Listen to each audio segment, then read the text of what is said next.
I need to introduce you now. Probably I don't need to, but someone who you've all come to love, and we have really come to love, because he's been kind of a tradition at our rendezvous. And I hope you've had a chance to visit with him and the person that made him who he is, his wife. And he's going to tell you about her. Mad Max, would you like to come up here and regale us with mountain man stories? Let's hear it for Mad Max.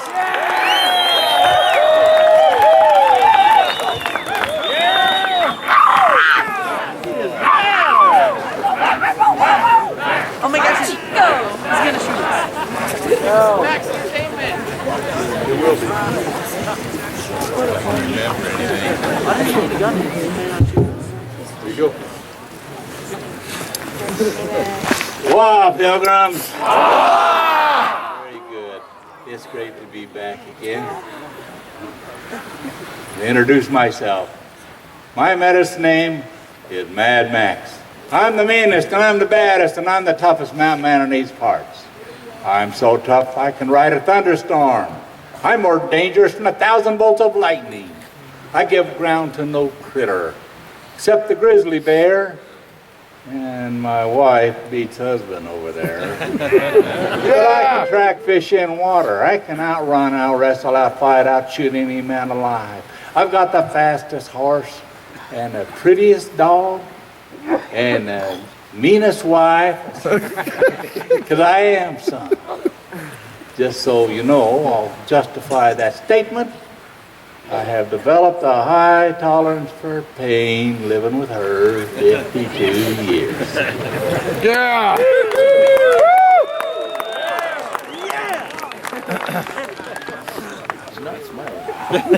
But you know, in the fur trade era, out west pre-1840, there were no white women out here.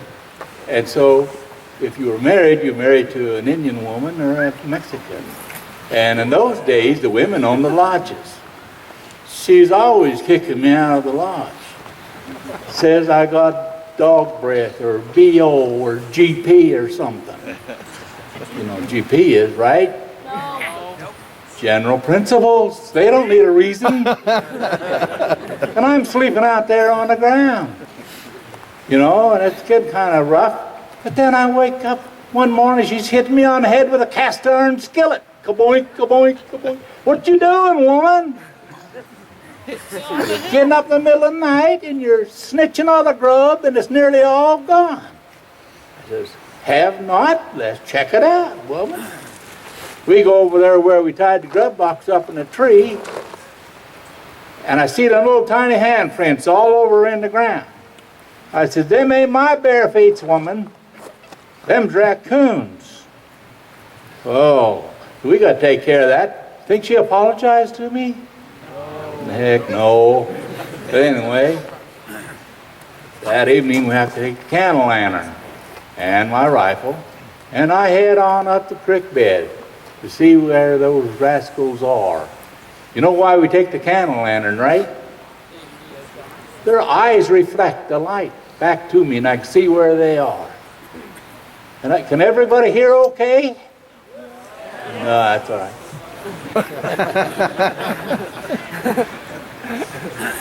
So I'm walking up there quite a ways, and I'm holding the candle lantern up, checking it out, and I see 3 or 4 sets of eyes staring at me. Get a little closer, too wide apart to be raccoons. And I get a little closer, and they're wolves. And they're looking kind of hungry-like with red eye and the hair standing on the back of their neck. But I'm a free trapper, and I'm not afraid of 5 or 6 wolves. I got my pocket knife here, and I got my rifle, and I can take care of 5 or 6 wolves, no problem. But I got to be careful here, don't stab myself. I have done that before. But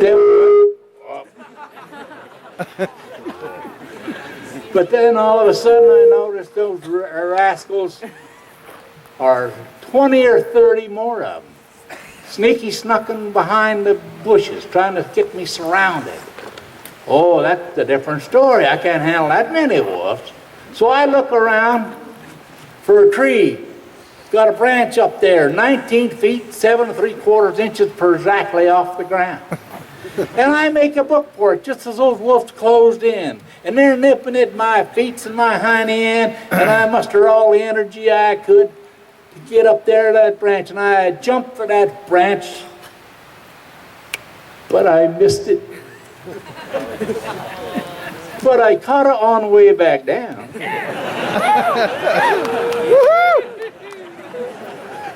Nah, you can't get me, you know. And about that time, a full moon comes up over the mountain. Just lights everything up pretty nice.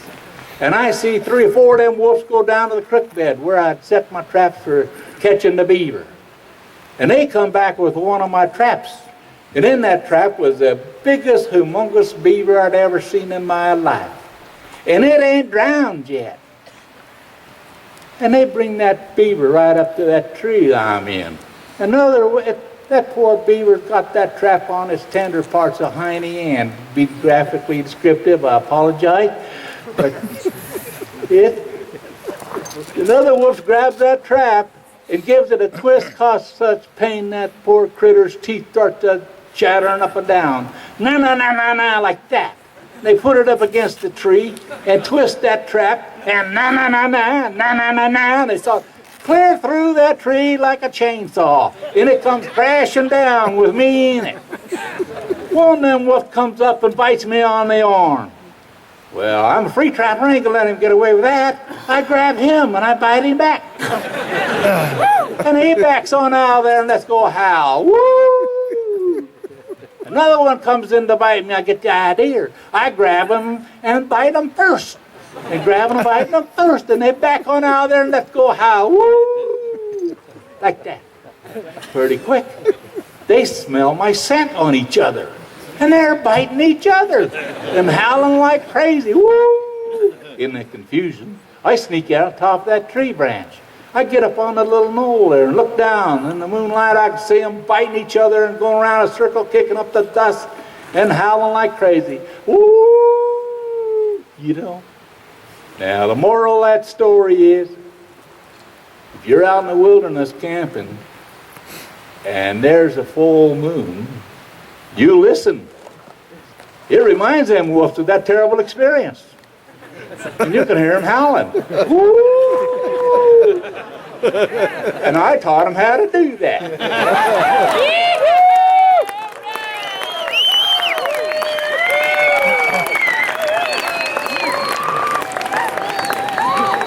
Well, they got me this brand new rifle. It's a 45 caliber swamp barrel 1720 Lehman style, early Virginia. It's a sweet one, boy. And I just wanted to try her out, and I went up to the high mountain meadow above our camp, and where the quaking aspens and the tall firs are, and that's where the big squirrels live. And I go on up there, you know, and them squirrels, you know what they're really mean critters, because they go up the backside of a tree about 6 feet up. They circle around and then go up the backside of the tree about 20 feet up. And they circle around, they're just tormenting and playing with you. And then they get on up the top of the tree branch and look down at you and jabber, and all you can get is a headshot. And I've only got about 2 or 3 all morning. Kind of frustrated because I ain't got used to these flintlocks. You got to look through the explosion, you know. But then I'm noticed there's a mountain man character walking down the ridge line there, coming down toward me. Man, I could see how ugly he was from a long distance, and he's getting closer, and he's looking the meanest, terriblest looking fella I'd ever seen in my life. I didn't know if I dared go over there and greet him, being a mountain man code. I had to remind myself that I'm the bravest, toughest mountain man in those parts. And I go over there he gets right up close to me. He's got a backpack on, and it's plumb full of squirrels. And it turned out to be, what is it? The guy with the whip thing? Gary Jones? Your Bushway? Bullwhip. Bullwhip, that's it. That's his medicine name. And I said, "Hi, Bo Whip." He said, "Hi, Mad Max." It turns out, he says, "I see you squirrel hunting." I said, "Yeah." And he says, "How's you doing?" I said, "Not so good. I got about 3, and them squirrels, you know how they do." And he says, "Yeah." I said, "But you got a whole backpack full of squirrels, and I don't see your gun. How you?" I figured maybe he got absent-minded and left his gun leaning against a tree somewhere. And he kind of sticks his chest out and he says, "I don't need no gun to get squirrels." I said, "Really?" "Yeah," he says. I said, "Well, how you doing it?" He says, "I's ugly them to death." "Oh, really? I gotta see that." So he said, "Come on, let's walk along." We walk along, and a squirrel runs up the backside of the tree, 6 feet up, circles around, goes up the backside of the tree 20 more feet, circles around to torment you, and gets up top of a tree branch and looks down and jabbers at you. And old Bull Whip made one of them ugly faces. When your wife gives you a rotten chore, you make them, and kids don't obey you, you give that ugly look.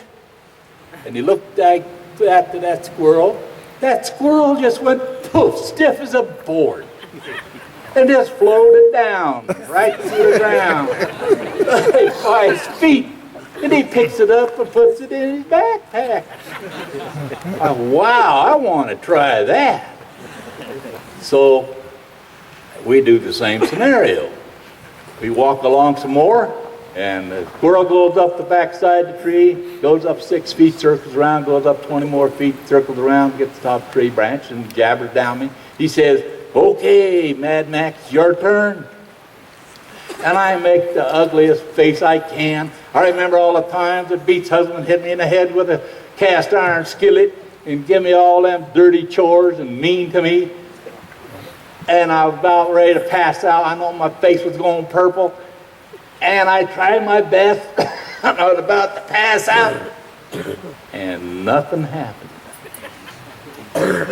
We figures out I was too good looking.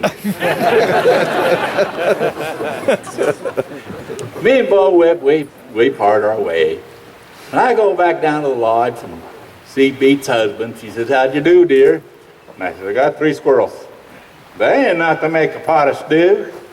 "Oh, man." I said, "Well, dear, how'd you like to go hunting with me next Saturday?"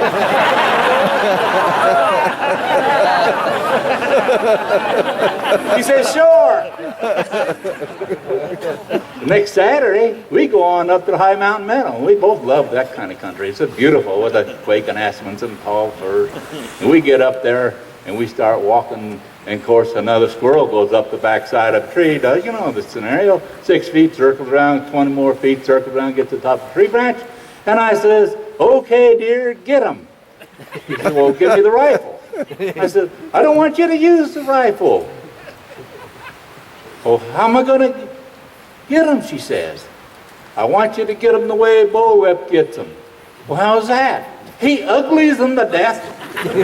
And she gave me that whammy look at me. I said, "No," I shield my eyes. "Not me, woman, the squirrel."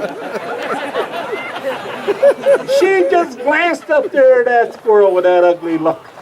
Man, that old squirrel went poof and exploded into 100 little pieces and fell down like snow. Not a piece big enough fitting to eat. Last time I took her squirrel hunting.